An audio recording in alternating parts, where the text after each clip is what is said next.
to fully digest or to fully grasp certain truths the moment they are passed on unto you. And in most cases, you will get to discover that it is necessary for you to go back and you listen to the audio and align yourself with that which has been taught. You get? Now, I want to take us through what I will entitle the inward guidance. And in this teaching, I'll be explaining how the inward guidance works into our lives. You get?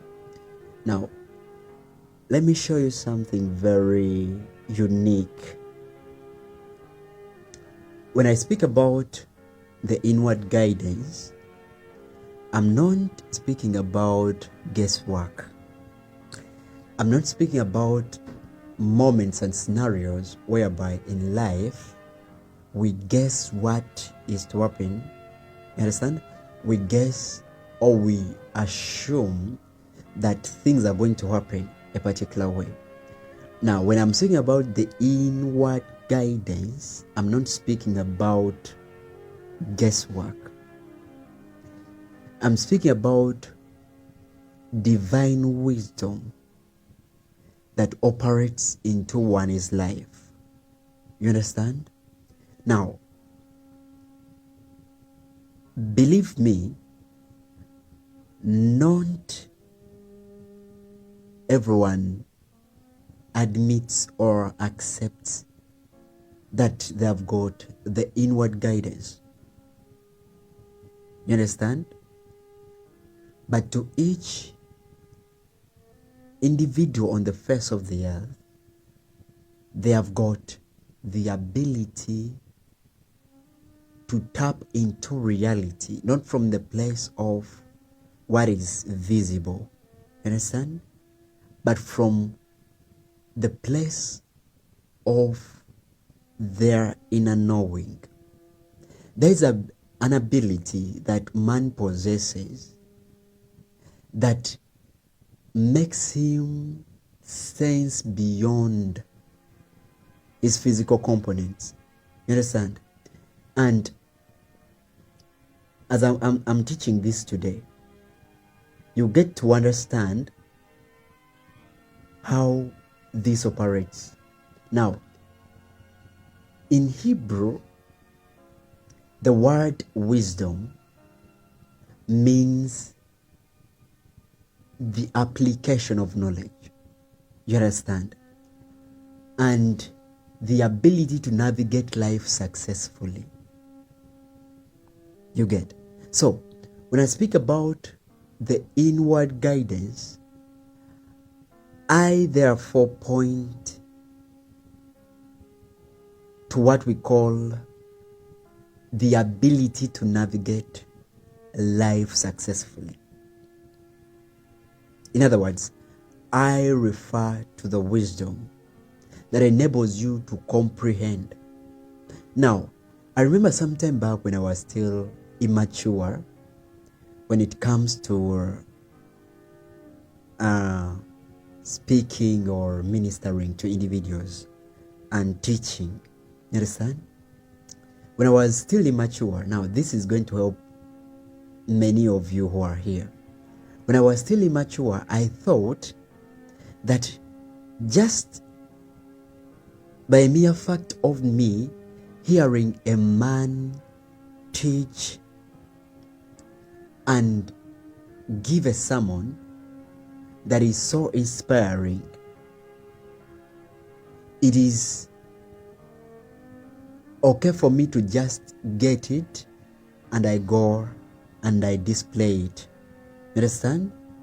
But it is through the process of growth that I got to discover that there is a difference between knowledge and wisdom.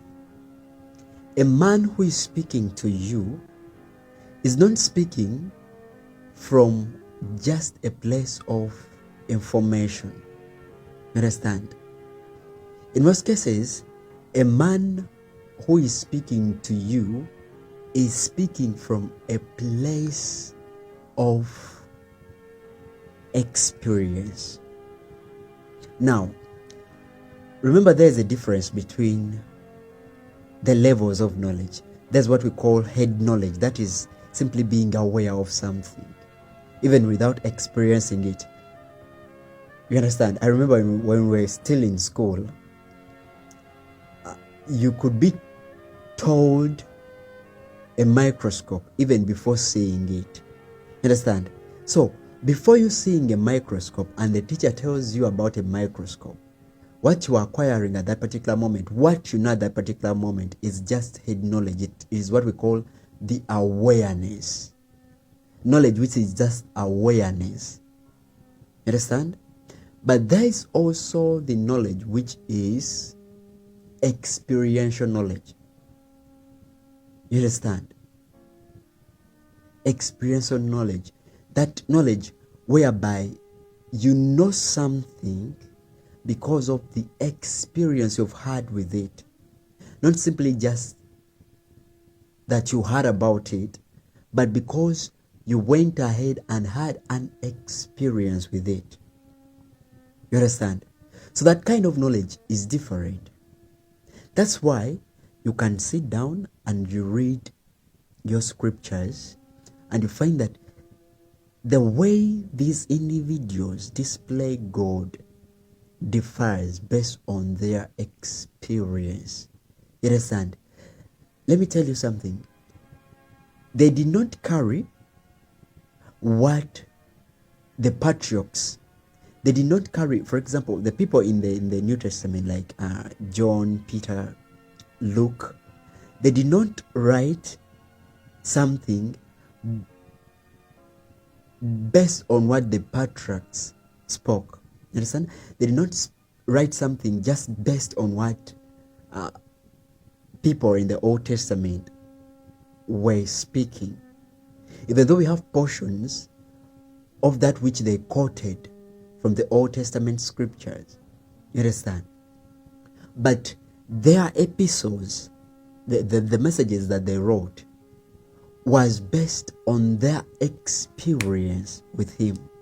When you look at the Gospels, you get to find that these men were witnessing, they were the high witnesses of the earthly ministry of Christ. You understand? So, they wrote what they were writing about, or what they were writing for us to read, is not something that they were just aware of. It is something that they experienced. You understand? That's why somewhere it is written that that which we have seen, that which we have handled, and that which we have believed, we entrust unto you. These guys did not only hear, you understand? They did not only hear, you understand? They had a tangible experience with divinity. That's why it is very difficult to convince someone to live this newness of life. You understand? I know to very many individuals it is like, you fall and rise, you fall and rise, you fall and rise, you fall and rise. You understand? But there's a place to which you get onto, and it's not now all about falling and rising. It's all about rising and standing. You understand? Standing firm in that ground in which you are. You understand? Whereby now it is not about just trial and error. You understand? It's about divine guidance. Whereby now wisdom finds expression in you. Now, let me teach us something. The word wisdom in the Greek refers to divine insight, not just human cleverness. That means wisdom is far beyond just human cleverness, especially when we refer to the wisdom of the just. You understand? Because there is the wisdom of the world and there is the wisdom of the just. You understand? Or the wisdom of the righteous. The two are different. I remember I was teaching you something previously, and I told you that the word righteous just simply refers to the right standing with God. You understand? And I told you that right doing is different from righteousness. Right doing is a fruit of righteousness. You understand? You don't first do right for you to become righteous. No. You first become righteous for you to do right. That is the order. That's why righteousness was passed over to us as a gift, because we could not earn it on ourselves based on our human effort. You understand? That's why when Christ came, he gave it unto us as a gift, so that when we receive it, then we can do what is right. You don't first do what is right for you to be righteous. You understand? You first receive his righteousness, and his righteousness in you then gives you the ability and potential to do what is right. That is the pattern. You get? But they have taught it vice versa. You understand? Because I remember when I was growing up, we used to sit under these ministries, and they could tell you, you know what? They have a way they talked about righteousness. You understand? And the way they thought that they could enable a man to change and be transformed is by always telling them, you are a sinner, you I mean, yeah? That is not going to change a person. A person needs to know the better version of themselves, so that they focus on that and they outgrow the lesser version of themselves. Understand? No wonder, the more they told us that, is the more we thought that we cannot help ourselves. The more we thought that there is no help whatsoever, that we can try to live a life that is balanced. You understand? You understand, yeah? We thought that it will always be, actually it was bondage in itself. Just a mere fact of you knowing, yeah, that you're nothing except a sinner onto the face of the earth. In other words, it is like someone telling you that all about you is bad. You are a bad person. Guess what? Let me use a simple example. In school, yeah? Have you noticed that in most cases the children that were told by a certain teacher that they are dumb, that they cannot do anything, are the very children that could not perform well in those teachers' subjects? You understand? Why? Because of the image that they tried to portray for them. You understand? Because of the image they tried to show them. You understand? They tried to show them that you cannot comprehend this kind of reality, so this is your standard. And before the students knew, they could not comprehend that level of reality. You understand? Because of the information that they received from those particular teachers. And guess what? So it is in these things of spiritual matters, that as a man thinks, so he is. That's why some of the things that need to be dealt with mostly One of them is what we call sin consciousness. You understand, yeah? Sin consciousness is more dangerous than sin itself. That it cannot help you. You understand? You cannot. Every time you'll be there thinking, it's like thinking that you're a failure. Even before trying, you will not be able to stand out simply because the mere belief of you being a failure is enough to hold you back, even when opportunities are before you.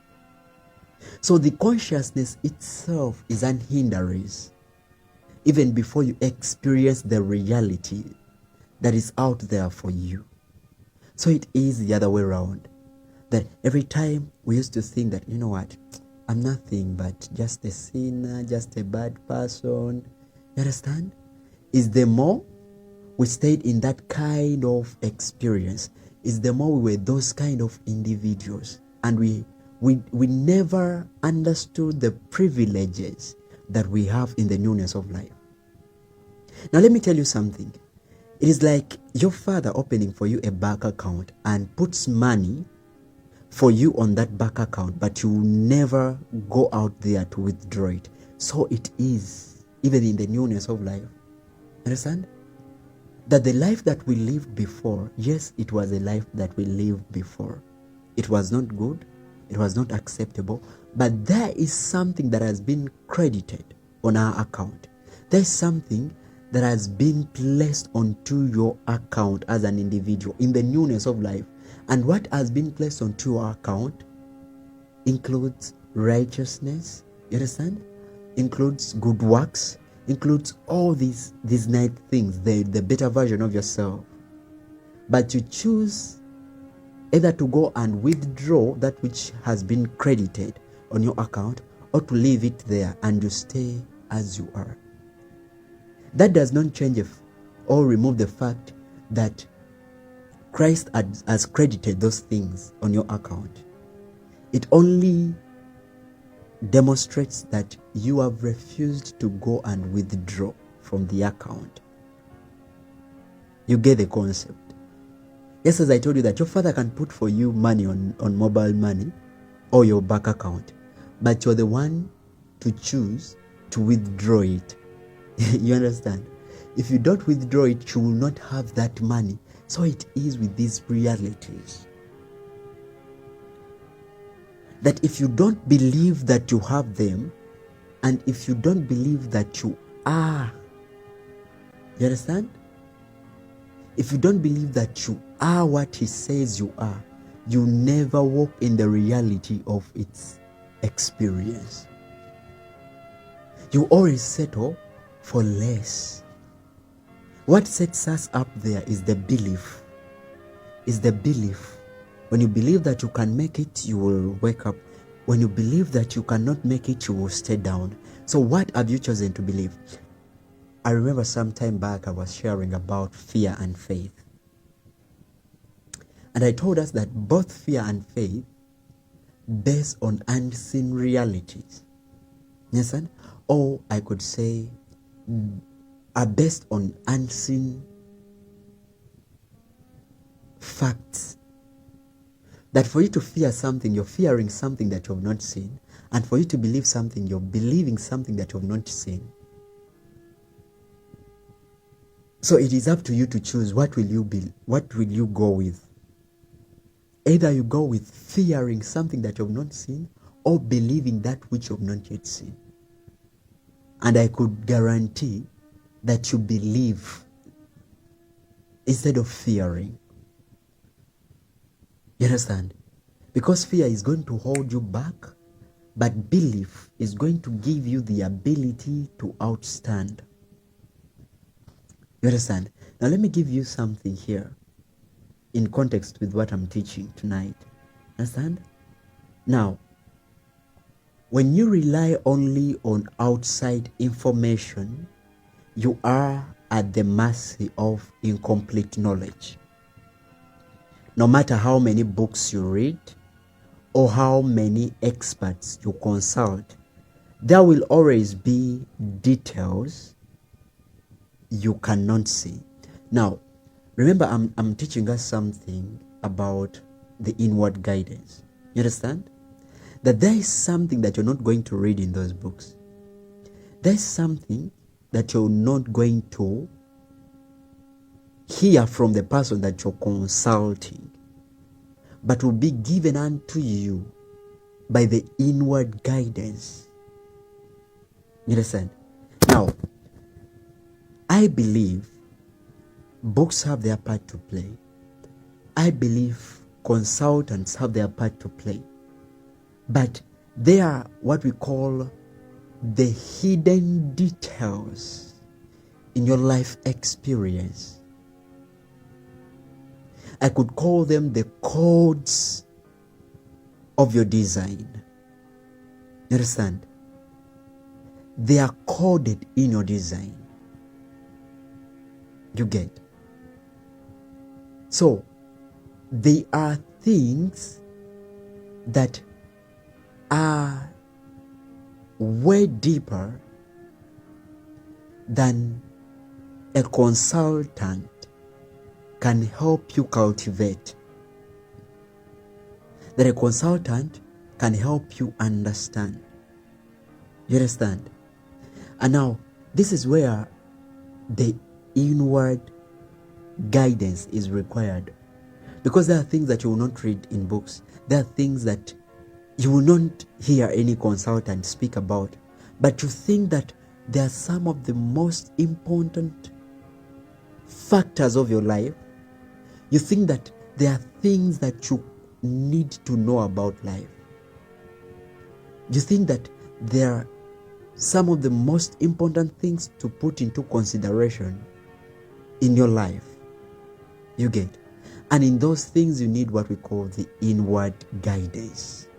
Now, let me explain something here. There are hidden motives of people that are unseen. You understand? And there are what we call shifts in the economy. There are what we call unexpected changes in circumstances. In other words, you can receive advice from a person of which the advice is very nice. It is very appropriate. But due to the unexpected changes in the circumstances, that advice alone may not be enough. You understand? You need to know then what to do next from what we call the inward guidance. Do you understand?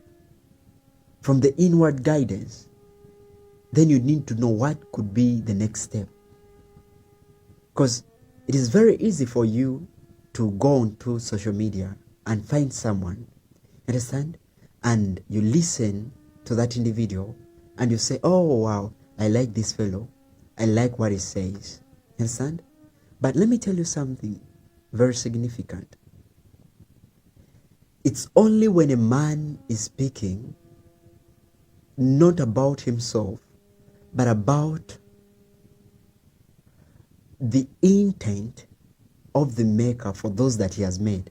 In other words, it's when a person is teaching you about who you are, that by divine inspiration, he can appropriately teach you. You understand? But as long as a man is that just teaching you from a place of his personal experience,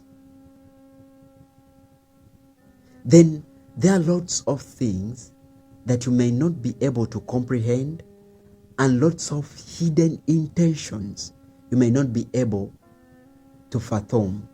I'll give you some examples. When we are living into the business world and you are dealing with business personnel, you're dealing with bosses, you understand? Your boss can sit you down and can give you a story. It can be a true life story, but the motive behind that story may not be for your uplifting, but for your submission under his or her particular business for all the days of your life. You understand? What am I trying to show you? That people will always communicate, but there might be hidden intentions in people's communication. Now, if you do not have the inward guidance, if you do not learn how to relate with people or to relate with the world, not merely by the outside appearance, but also with the inner guidance within you. Why is it that some people tell you something but you don't feel it? You understand? Someone tells you, you know what, he promises. You understand? He promises and he tells you, you know what, I'm going to do this for you. I'm going to do this for you. Once you join our company, we are going to do this for you. We are going to do this for you. But within you, you're not really contented. You don't really perceive, it is not settled within you that all the things that they're promising, they are going to give unto you. You understand? Within you, you just don't find yourself believing them. Simply because, yes, they are speaking, and to them they might be having their intentions. You understand? The hidden intentions. Because, of course, they will always tell you that we are giving you this, we are giving you this, based on what you're giving us. You understand? And at times, they will promise for a mere fact of making you stay for long enough, continuously giving you promises in the future. They'll always show you what they are going to give you as time goes by. We are going to make you this, we are going to promote you, we are going to do this for the sake of you to staying. Understand? But if you do not understand how to relate with life beyond the outside appearance, you may miss on the greatest opportunities ever for you. Because at times you may get to understand that what they are promising, yes, is there, and actually they may give it unto you, but it may exhaust you. You understand? It may just exhaust you. You may be like, these guys, yes, they promised, they gave me the car that I wanted for the business, but you find that you're not trusting. You understand? Now let me teach you something here small. The Spirit, when he's dealing with you, he sees all of these things in advance. That's why there are opportunities that we just let go. You just let go. You understand? Because some opportunities, yes, they are there, but they are there to be exchanged by your peace. The moment you embrace these opportunities, you lose yourself to them. You have no personal time. You have no time to join or to position yourself with things that satisfy you. You understand? But you always live to drain yourself to their pursuit. You understand? That's why sometime back I told you that materialism, just being there when your mindset is materialistic, it is a very dangerous thing. You understand? That it can pull your consciousness and your focus off your source to the resources. You understand? You may choose to live into the cycles of continuously pursuing what you don't have and ignoring what you have at a particular moment. Have you ever found such people? Or have you ever lived such kind of a life?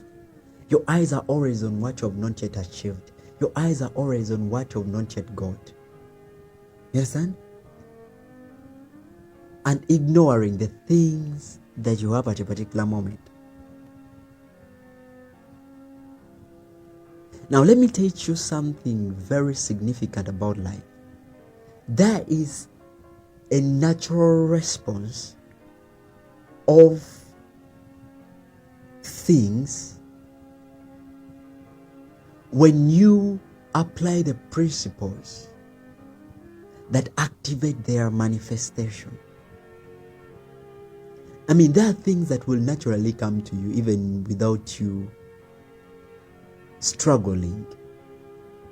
Certain things merely need alignment. When you need the sun to shine on you, what you need is simply to go outside there, come out of your house, go outside there in the compound.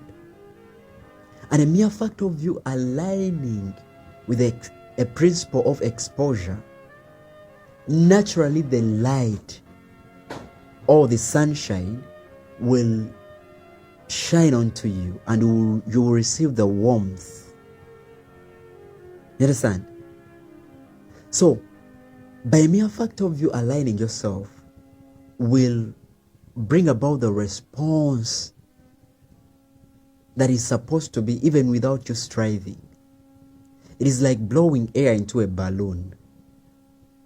When you blow air into a balloon and you tie it, when the wind blows, it will naturally go up. You understand? Because of how it has been conditioned. Now, the very same thing applies to our lives, that the way we condition ourselves naturally activates the realities we experience. You understand?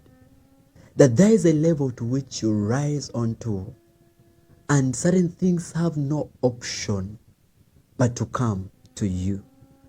That's why, by virtue of scriptures, there are things that are to be added onto you, because your Maker is more interested in who you become than what you possess. Because the life of a person does not consist in his possessions. You understand? Certain things come to you based on who you are. You understand? On who you are.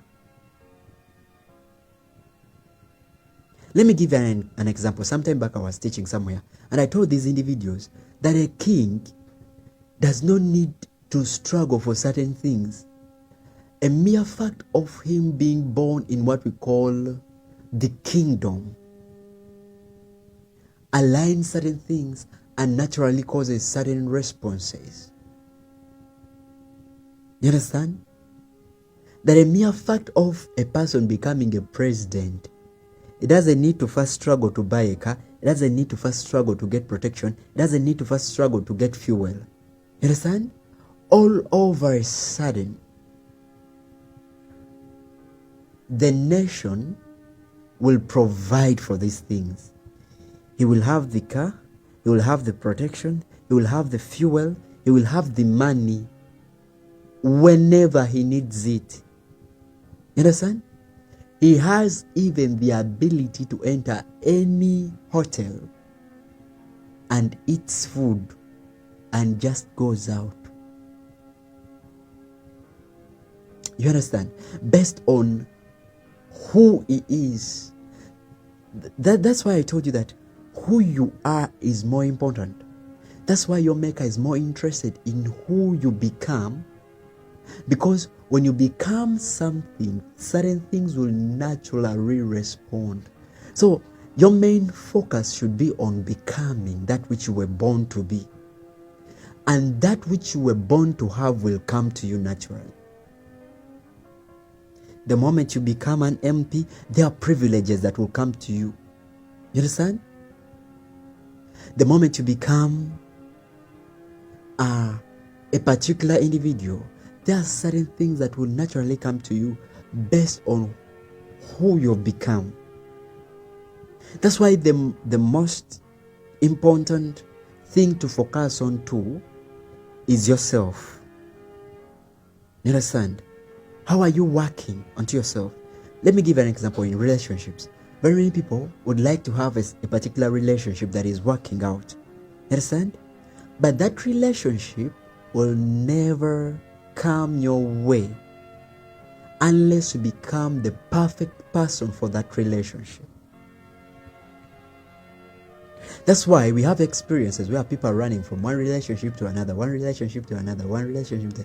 You get, yeah? Not simply because relationships are not authentic, but simply because there is something about themselves that they have not yet fixed, that keeps on affecting them in every relationship that they are going into. Perhaps some people are not good at listening. Perhaps some people are emotionally immature. They don't know how to resolve matters. They don't know how to reconcile. Simple things take them off and they run from this relationship to another. And the very same burdens that weighed them off the previous relationship, they carry into the new relationship. And it's the very same thing that pushes them out in the new relationship. Not simply because they did not have a partner, but simply because they had not become the version of a partner that is compatible for another. Do you get? Now let me show you something here. Wow. Now, I was teaching you about this inward guidance. And I told you that the Spirit knows all things in advance. And I told you that He can guide you in ways that bypass the traps others fall into. Where others are blindsided by sudden changes, He can guide you. You understand? Because at a particular moment, there are going to be things that, yes, you wanted to pursue, but there are changes that are coming that you did not know that they are coming. You understand? Yeah? Now it is the inward guidance. Perhaps at a particular moment you don't know why you delay to take a decision. I know some of you're here and you delay to take a decision. Like you're like, when someone brings something, you're like, let me first think about it. Let me first ponder. You understand? Let me first take my time. It is simply because you have the ability to discern from within. You understand? Now, you can be positioned in such a way that you can adapt or benefit from inner knowing. You understand? Just by you understanding that, the world, let me tell you, the world is not just what it is on the outside. That's why it is subject to changes. Do you understand? It is subject to changes. There is a place that you see right now. It seems to be a place that it has a nice and favorable environment. You understand? It is always having sunshine. It is having favorable rainfall. But there are seasons that are yet to come that particular place will be flooding. I mean, we have seen this in different nations. Recently, we saw almost an entire city, an entire place get onto fire in Hollywood. You get? Now imagine, some of us, we are like, me, I want to go abroad. Me, yeah, son, and we have individuals who are just working to go abroad. You understand? Now, if you're going abroad without the inward guidance, you may find yourself in such a place. You understand? Getting a house in such a place, only to come back from your workplace when it has got on fire.